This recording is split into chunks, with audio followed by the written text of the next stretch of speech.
Okay, for realsies this time.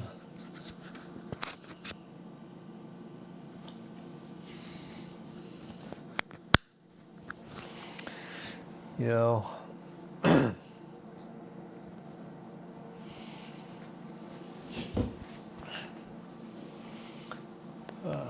lights, camera, action, okay.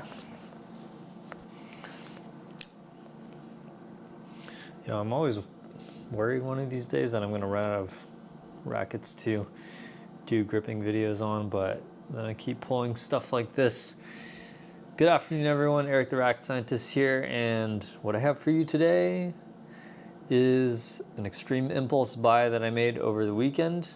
But if I may justify myself a little bit, you might know that my first racket review is on the DriveX Metallic, and in that video I talked a little bit about the rest of the DriveX lineup, notably the DriveX 12, which has just come out and is available for purchase in Taiwan, which I will try to obtain when I can. DriveX 9X, which I don't have, but I actually just talked to my friend who might be willing to sell his.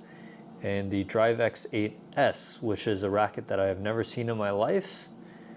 I haven't seen anyone else use it. I don't know where to get it. And I randomly stumbled across it on sale here in the US. And so I just impulse bought it. And I got this racket for about 110 US dollars, which is a pretty good price.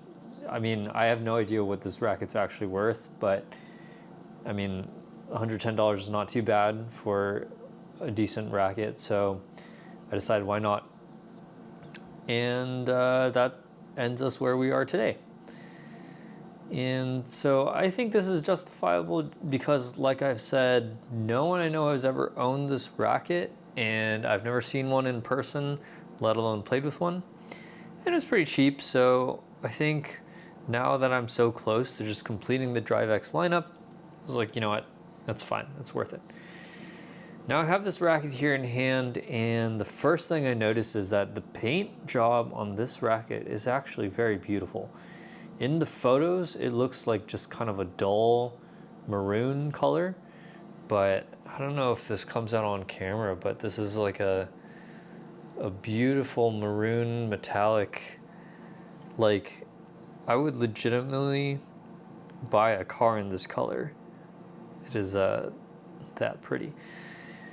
Now, immediately after looking at this racket, I can tell that this is meant to be lower on the market than the DriveX 10, both the 10X, both the DriveX 10 Metallic and the DriveX Metallic, the plain one, which we know is a mid-tier racket. And we know that this sits below the DriveX 9X as well. Because if you look closely here, you might know that the DriveX 10 derivatives and the DriveX 9X have this kind of curvy texture here on the frame, and they have a thicker frame. This one doesn't have that. And actually, a couple of videos ago, you might remember that I did my wife's Hello Kitty DriveX racket, and that also didn't have the contours, so that kind of shows that this is a mid to lower racket in the market. And I don't, okay, so this plastic, okay, we gotta get this plastic off, but it's like kind of fracturing on me, which is very unfortunate. But yeah, I'm pretty excited. You know, this by no means is going to be anything mind-blowing to me, but it's, yeah, surprisingly good-looking racket I got for a low price, something that no one knows about. So to me, at least, to the racket scientist, this represents a good value. And we're going to assess that. Another thing I noticed off the bat is that, and I think this will be quite obvious, is that this is has more shaft flex than the 10 Metallic, and that's kind of obvious since it sits lower in the market, and my guess is that this is meant to be more of a racket that targets more of an intermediate crowd. So that makes sense, but I don't mind that. If you've been watching this channel, then you'll know that I actually like mid-flex and medium stiff rackets. My guess would also be that the head weight isn't quite there. Yeah, so this looks to be more of an even balance medium stiff racket, which could be quite fun to play with. So yeah, we're gonna measure that after we grip this racket. We're gonna put it on the scale. We're gonna try to measure the balance, and then we'll see. Just hopefully this isn't too much of a pain in the ass. Let's see if we can get this over with. Okay, so thankfully we don't have that adhesive running completely down the handle. And we do have some on the bottom, which has completely come right off. So really, we're just gonna have to clean up the top here. So, whoa, that's weird. Okay, hang on. Let me take the staple out, then I'll show this to you. Okay. So here's the sticker that you would typically see under the grip. Now, if you look closely, here's a Y that's been wood burned into the handle. And not only is it wood burned, it's wood burned quite deeply into the handle. That's weird. Well, let's see. Judging the wood in the handle, it's fine. The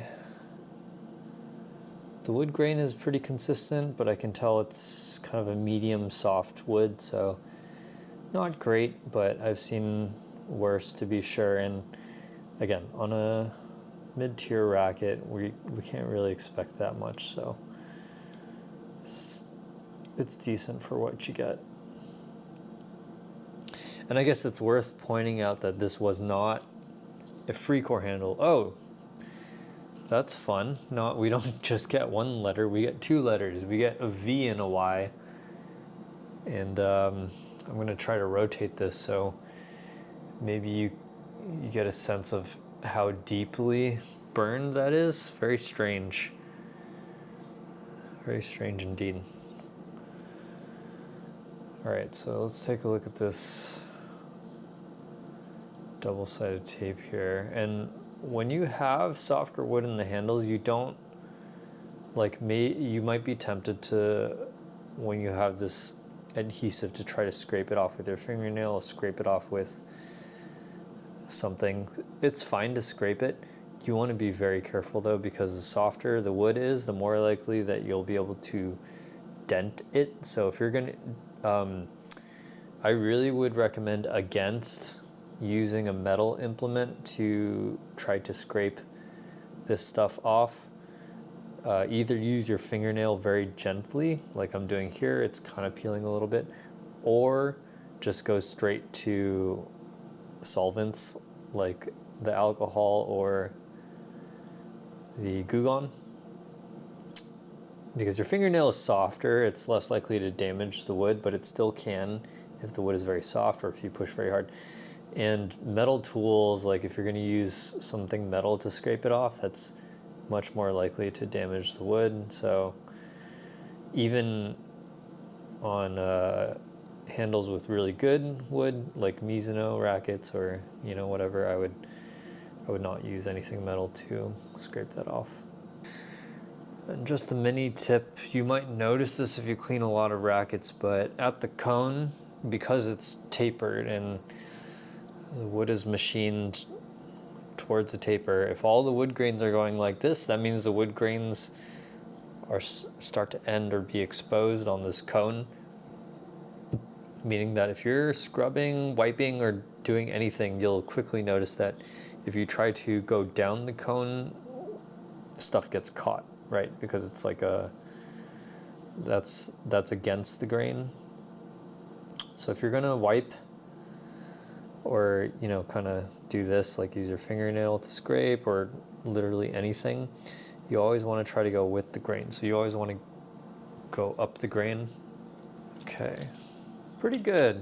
Gotten pretty close. We might be able to finish this off with just a couple wipes. So let's see if that works for us. I'll put this in the frame, so we're gonna.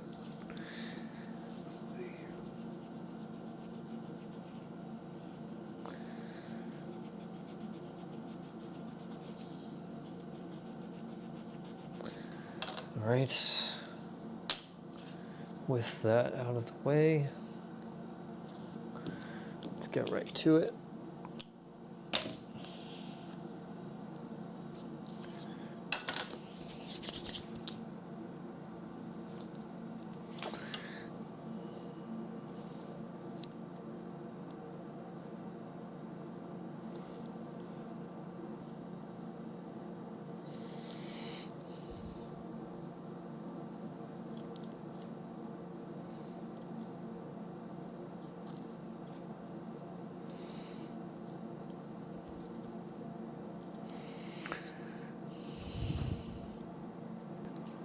Should do it.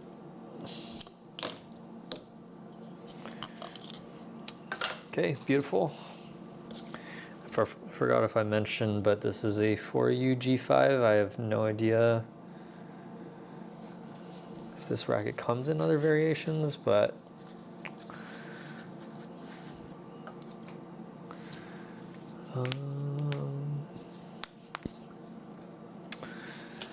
what color do I have available? All right, I guess we're doing yellow. This visually probably doesn't look amazing, but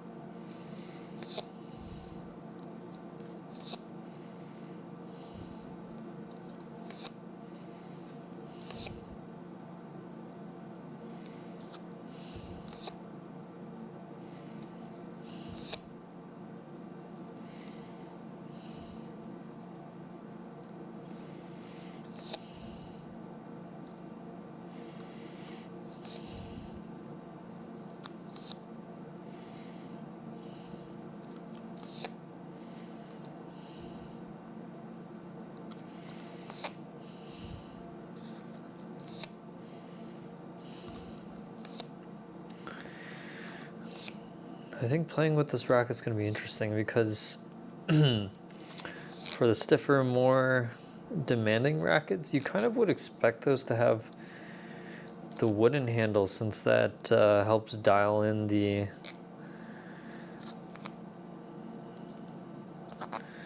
hitting feeling, you know, more responsive. Like, you know how the R-Speed metallic has a wooden handle, even though free core handles were already popular by that point.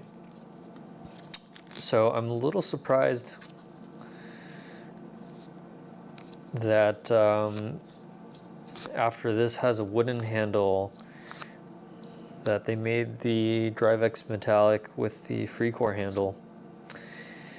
So I almost wonder if this, even though it's a lower end model, will be faster to respond, just because it might feel more